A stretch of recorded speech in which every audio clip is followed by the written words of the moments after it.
So I arrived back in the UK homeless and depressed and quite suicidal. I certainly had thoughts of wanting to end things. So I was having really dark thoughts. It was a really dark time, really bad time, both literally, metaphorically, spiritually, every kind of way. Canterbury at the time, was really well resourced for people who, like me, were homeless, and I accessed a homeless centre, and they provided, what every other homeless shelter provides, food and shelter, and that's what helped me out really. Um, but by this time I'd realised actually my gambling is really, really bad. There's just like with my experience of the criminal justice system, I realised, if I'm to make some kind of future for myself, I need to address my gambling. And so I began to reaching out for help, and this was around 2002, 2003, 2004. And the reason why I mention this as well is because we're currently going through the 2005 Gambling Act review. And when I reached out for help for the first time, the country, the UK, was going through its first major gambling review in a good few years. And yeah, I remember when I reached out for help, the understanding of gambling harms, of gambling addiction, was very, very, very, very low. I kept on asking and reaching out for help, and all the professionals that I'd met, it felt to me at the time that they didn't know how to help people who had gambling problems. If I'd presented them with drug and alcohol problems, which I did, I felt that they was in a stronger position to be able to help me with those problems than my gambling. It felt to me at the time, gambling was not recognised, it was not acknowledged, it was completely misunderstood. And when I reached out for help, I realised then, that was literally no single bit of help in East Kent at all. And this isn't a criticism on East Kent; it's just the situation as it was. And I think there was one phone line from an organisation called GamCare, which is a large provider of gambling help across the UK. There was a Gamblers Anonymous in Maidstone that wasn't accessible for me because of where I was living in East Kent. Kent is a big county, and so there's no help for me, and it just felt to me that people didn't understand. Around this time I was reaching out for help, I began to drink really, really heavy with other people who were drinking on the streets. I'm talking strong lagers and whiskey and wine and all of that kind of thing. And I very quickly, I'm surprised how quickly this happened, but I very quickly became alcohol dependent. And in some kind of ways, oddly, I see it as a bit of a blessing that I did. And for those of you that have experienced alcohol dependency, I know how brutal and savage it is. Alcohol, it just corrodes and rots every single part of our bodies, and so I wouldn't wish alcohol dependency upon anyone, or gambling, or drug addiction, or any other kind of difficult addiction. It was oddly a bit of a blessing in some kind of way, because what it allowed me to do was allowed me to gain access to face-to-face local community addiction services. And so that's what I did. I just turned 20, I think, 19 or 20. And so I'm very young. Here I am. I'm homeless. I'm experiencing dark thoughts. I'm depressed. I feel very isolated, alone. I don't know anyone. I'm experiencing problems with alcohol. I've got a serious gambling problem, and I managed to reach out to local addiction services.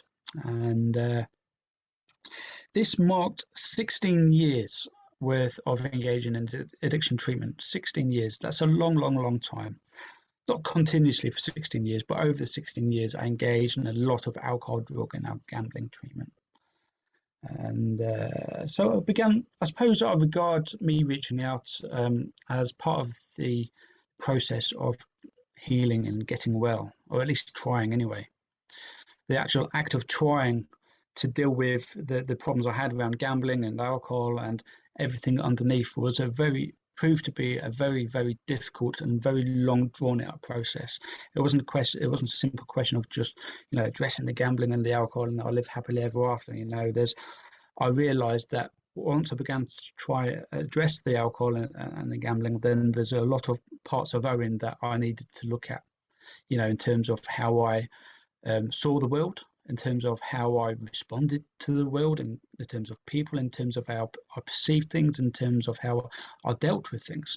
There's so much about me that I fundamentally needed to change. I was damaged, I was broken, I was hurt, I was fragile, I was defensive, I was sensitive. I was in a very, very, very, very bad way. And so, at least I feel, in some ways, I feel fortunate though that I managed to catch all this, at such a young age, in the sense that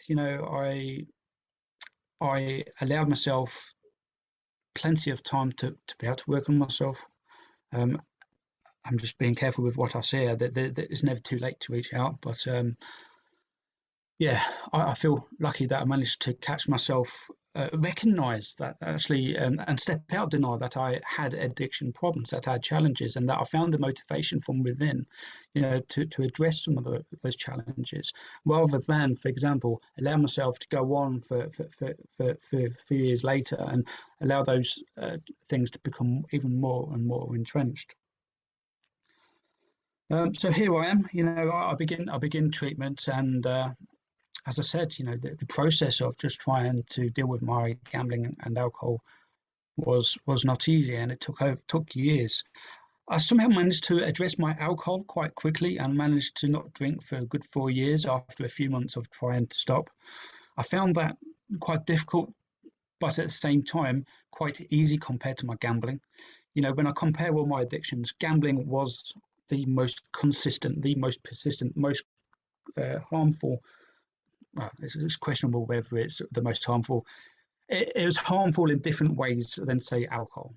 Um, yeah, and one thing I realized was, in trying to stop gambling, was how much of my identity it it provided me. I in trying to pause and put a stop to the gambling, I got this whole sense of loss of identity. Who is Owen? Who am I? What am I? Because what gambling did for me was it gave me a sense of identity, and it gave my life purpose and meaning. And take that away, I'm left with nothing that gives me hope. It offers my life is void of anything meaning. My life is void of anything that gives my life purpose. So I'm giving up something that gives my life some kind of something. Does that make any sense? I don't know if that makes any sense, but so that in itself was very, very difficult, and coupled with my many issues I had in and around forming and maintaining healthy, positive relationships as well. That was difficult because then I found myself very isolated. I was always in conflict with people as well, and my intrapersonal capacity needed work as well. So yeah, so all of my early 20s was just spent trying and trying and trying and not giving up and trying and relapsing. And my financial circumstances were such that because I was homeless and vulnerably housed and always in and out of hostels and things like that, I was never in a position to work. I did sell the Big Issue for a bit. I was a Big Issue vendor for a couple of years. That gave me some structure and some routine and some direction. That was a helpful experience. It wasn't the panacea, but it was a good experience, definitely. Um, but it's in the end, after 7 years of worth of trying and failing and trying to do what's right, I ended up having a massive, massive relapse on gambling, alcohol, and drugs. And it just got to a point where I just became so exhausted through trying to utilize what help there was in the local community. And this included mutual aid groups such as Narcotics Anonymous, Alcoholics Anonymous, not Gamblers Anonymous, because Gamblers Anonymous wasn't accessible, like I mentioned earlier. I became so exhausted. So I reached a point at 27 years old, of just thinking, right, I need to do something a bit different here. And so I had conversations with my then therapist, and we began the process of applying for rehab. And this is what I did, So over the course of a few months, I went to visit one rehab and another rehab, and I went to visit a third and final rehab. And this was called the Lake Community in Oxford. And I came back and I thought about it, and I talked about my options with various other people, and they recommended that I consider the Lee Community, and so that's what I did. So back in March 2010, I walked up for those of you that have had the experience of going and visiting the Lee Community. It's closed sadly now as a consequence of the difficult nature of the funding cuts related to residential rehabs. There's a very long drive, and yeah, I remember walking up that drive thinking, right, what is it to come? It's the unknown. It's completely unknown. There's a lot of anxiety. I'm thinking, what is going to happen once I walk up this drive?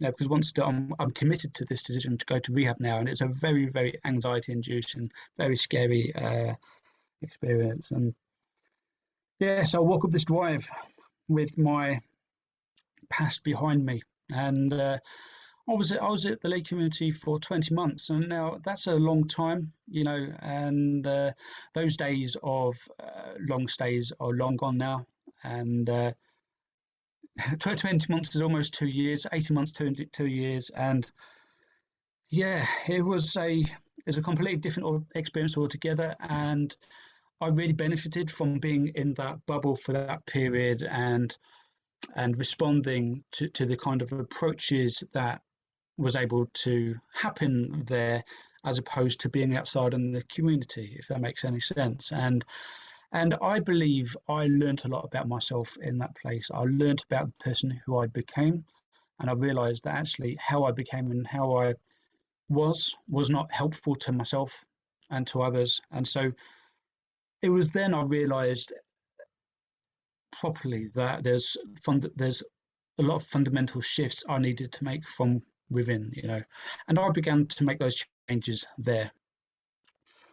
Sadly, towards the back end of the program,